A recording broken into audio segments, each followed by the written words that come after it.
Bonsoir à toutes et à tous et bienvenue sur la chaîne les gars, j'espère que vous vous portez bien, la trêve a commencé mais il y a une petite FAQ qui est prévue là à l'instant.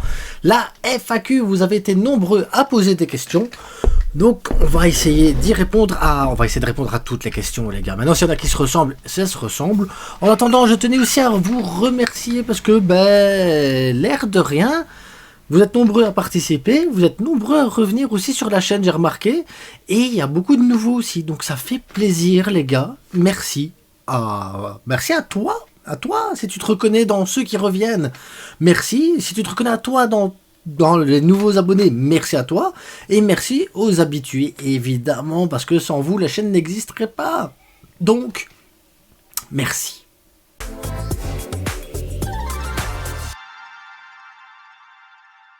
D'habitude, je le fais en fin de vidéo, je vais le faire en début de vidéo, un peu, voilà, parce qu'il faut le faire de temps en temps.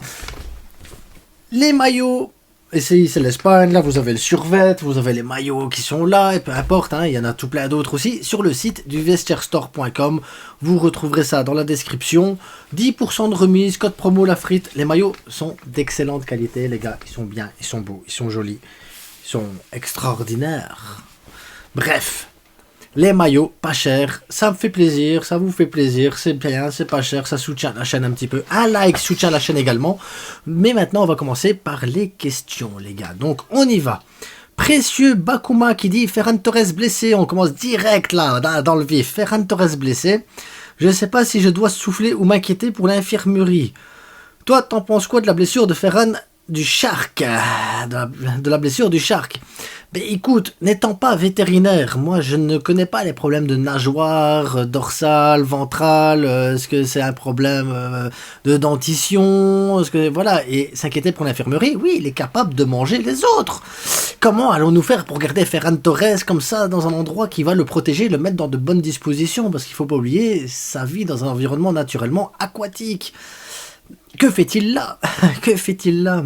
Sinon, à part ça, Ferran Torres, j'espère qu'il va bien se rétablir et qu'il reviendra quand même au plus vite. Parce que j'aime bien Ferran quand même, les gars. Je le nargue, je le charrie, mais j'aime bien Ferran. Ah, la frite, le système défensif de cette année, mais quelle épreuve pour mes oscillations cardiaques. Ah, moi, franchement, je suis en train de sentir que je suis vivant, les gars. Parce que le système défensif, comme on est en train de le vivre actuellement... Oh, l'attention, dès qu'il y a une action, qu'il y a un fait de jeu ou un truc, tu te dis hors-jeu, il y a hors-jeu. Hors-jeu, il y a hors-jeu, il y a hors-jeu. Mais après, pour réussir le système du hors-jeu comme ils le réussissent là, c'est pas de la chance, les gars, c'est de l'entraînement, je vous jure, c'est de l'entraînement. Et à ce niveau-là, c'est de l'art. C'est pas que de l'entraînement, ça devient de l'art, en fait. C'est beau, c'est juste beau. Ah, là, Sanan19 qui dit « Ne penses-tu pas que Casado sera titulaire au poste de pivot? Qui pourrait déloger dans ce poste ?» Pour moi, personne ne le déloge dans ce poste. Le pivot, c'est Casado. Ceux qui me disent « Ouais, mais regarde, Frenkie va revenir. Frenkie, c'est pas un 6. Frenkie ne sera pas un 6. Et Frenkie n'a pas le profil d'un 6. Casado, c'est un 6. » Voilà. Donc, ceux qui vont dire « Ouais, mais Frenkie, tu vas voir, Frenkie, Pedri, Olmo. » Non. Casado, Pedri, Olmo... Casado, Frenkie, Olmo, si tu veux. Casado, Frenkie, Fermin, on s'en fout. Mais Casado, pour moi, il reste là, à ce poste de 6, il n'y a personne. Quand Bernal reviendra, Bernal viendra s'installer avec Casado en rotation. Et là, on dépanne avec Garcia. Mais Casado, tu le déloges pas. Il est là, il reste, moi je te le dis. Yanis, oh Yanis, il est de retour, Yanis il revit, hein, je le dis à chaque fois, mais Yanis là il est là, oh Rafinha, d'ailleurs la question c'est quoi? La frite, que tu le veuilles ou pas, Rafinha c'est l'un des meilleurs joueurs du monde. Moi j'ai envie de te dire une chose Yanis, Rafinha est incroyable. Rafinha en mode brassard capitaine, il est intenable, il fait des matchs exceptionnels, mais... Qu'est-ce qui fait qu'aujourd'hui Rafinha est exceptionnel? Qu'est-ce qui fait que Rafinha aujourd'hui a une portée? Qu'est-ce qui fait que Rafinha aujourd'hui on en parle énormément? C'est l'écusson. C'est l'écusson. C'est l'histoire. C'est le maillot. C'est l'institution. Rafinha ferait les mêmes matchs avec Arsenal, on n'en parlerait pas.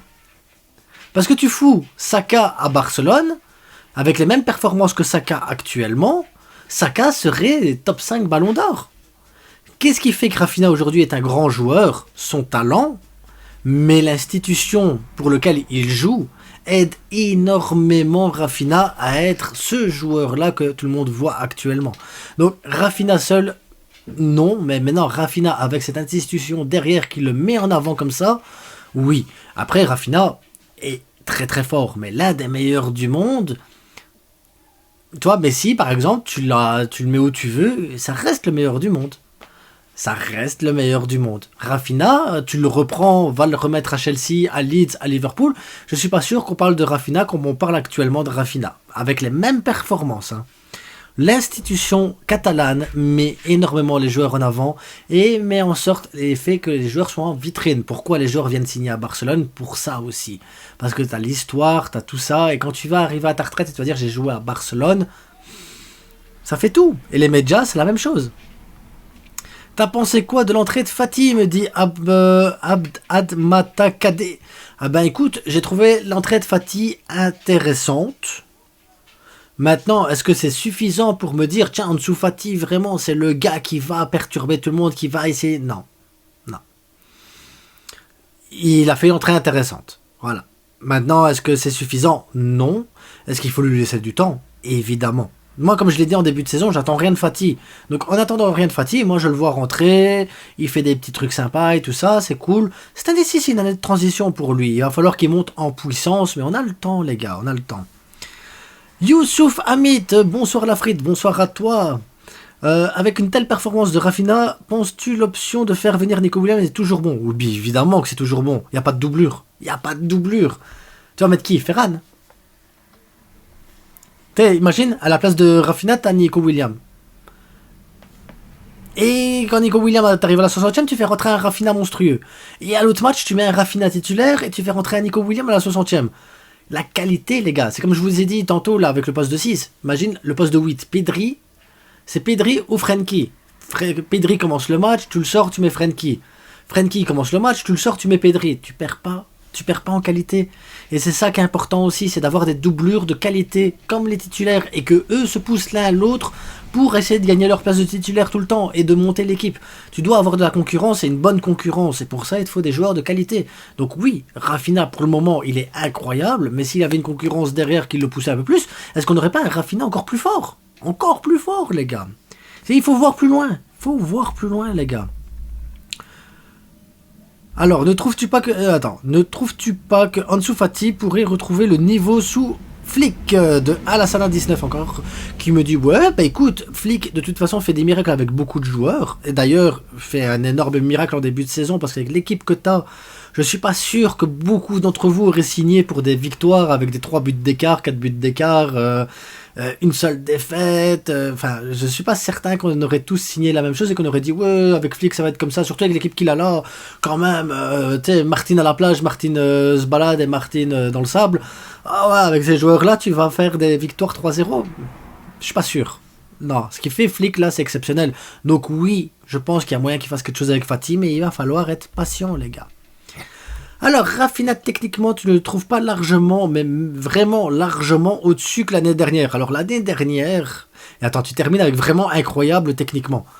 Oh, Yanis. Oh, Yanis. C'est pas Ronaldinho, hein. C'est pas Ronaldinho, hein. Alors, il a troqué son passeport pakistanais pour un passeport brésilien, on est d'accord, il n'y a pas de problème avec ça. Mais de là à me dire incroyablement, t'as pas vu Ronaldinho jouer, là c'était incroyable, là c'était exceptionnel. Neymar, c'est incroyable, exceptionnel. Et Rafinha, il fait pas ça, les gars. Rafinha, c'est un autre style, c'est un autre type de joueur. Non, techniquement, je le trouve pas incroyable, mais je trouve qu'il est très bon, mais incroyable techniquement. Non, Yanis, non. Faut arrêter. Je sais que tu surfes sur la vague là en ce moment, Rafinha, mais il faut arrêter. C'est pas Ronaldinho. Personne sera Ronaldinho. Bonjour. Que penses-tu de la complémentarité de Hector Fort et Yamal? J'ai trouvé Hector très loin de lui et peu de débordement. Situation difficile étant donné le bloc compact et bas de la première mi-temps d'Alaves. Mais écoute, Hector Fort, les gars, c'est un gamin. C'est un gamin. Et je sais qu'on est biaisé parce qu'on a énormément de gamins au Barça qui sont très très forts. très très fort. Koubarsi, c'est un patron. Yamal, c'est un patron. T'as du Gavi qui arrivait, c'est un patron. Pedri, c'est un patron. Tu sais, les gamins, des Casado, il arrive là, c'est un patron. C'est en dessous de 21 ans. Baldé, il est bon. Et tu te dis encore, Baldé, il y a des trucs. Et tu te dis, wow, c'est incroyable. On a tous les joueurs du Barça qui sortent de la Masia ou tout ça. Ils sont incroyables. Et on est piégé par ça, parce que c'est pas une norme. C'est pas une norme. Hector Ford, ce qu'il fait là en match, c'est ce qu'il doit faire en match à son âge. Maintenant, il y a un potentiel avec Hector Ford, et pareil, il va falloir être patient. C'est pas tout le monde qui commence à éclore à 17 ans, 16 ans, 18 ans. C'est pas une normalité. Aujourd'hui, Ford, il est rentré, il a été solide derrière, il n'a pas apporté devant, il n'a pas aidé Lamine Yamal. On est d'accord. Mais est-ce que c'est une fatalité? Est-ce que c'est son style de jeu? Est-ce que le garçon n'a pas la possibilité d'évoluer et de grandir? Bien sûr que si. Et ça va être analysé. Flick va analyser ça, va lui expliquer, va lui montrer. Et après 4, 5, 6 matchs, ça va commencer à venir. N'oubliez pas qu'il n'a pas beaucoup joué en début de saison, donc il est seulement en train de prendre le pli. Donc soyez patients, les gars. À un moment donné, il faut être patient. Il ne faut pas prendre les gamins qui sont hyper doués pour une normalité. C'est pas normal ce qu'on vit. Souhaites-tu revoir Ferran revenir sur le terrain aussitôt? Sincèrement, moi non, de Belaou Boulmimini 2277. Ben écoute, moi, Ferran Torres ne me dérange pas, parce que Ferran Torres n'est pas plus dégueulasse qu'un Ansu Fati, n'est pas plus dégueulasse qu'un autre. La seule chose avec Ferran Torres, c'est qu'il manque de finition, il manque de vitesse, il manque de technique, il manque de profondeur, il manque de vista. Mais si tu améliores tous ces points-là, donc tu changes de joueur, Ferran Torres est très bon. Très très bon. Mais il y a du boulot. Alors, Piwisin Wenmabafai qui dit « Salut la frite, salut à toi !» Essayez d'avoir des pseudos faciles à dire, les gars. Comment tu vois le Barça avec une équipe où on aura Rafinha et Gavi qui pressent comme ils savent le faire? Alors pour moi, Rafinha et Gavi sont le remplaçant de l'un et l'autre. Je vais en faire une vidéo ici pendant la trêve où je vais expliquer un peu pourquoi pour moi Frenkie est un numéro 8 et pas un 6, et pourquoi Gavi, quand il va revenir, il aura le rôle de Rafinha et Rafinha le rôle de Gavi dans ce même poste, pour la simple et bonne raison que pour moi c'est des profils similaires. Très similaires. Gavi sait jouer pied gauche, pied droit, Gavi sait presser, Gavi sait jouer en profondeur, Gavi sait se dézonner. Gavi sait faire ce que Rafinha fait.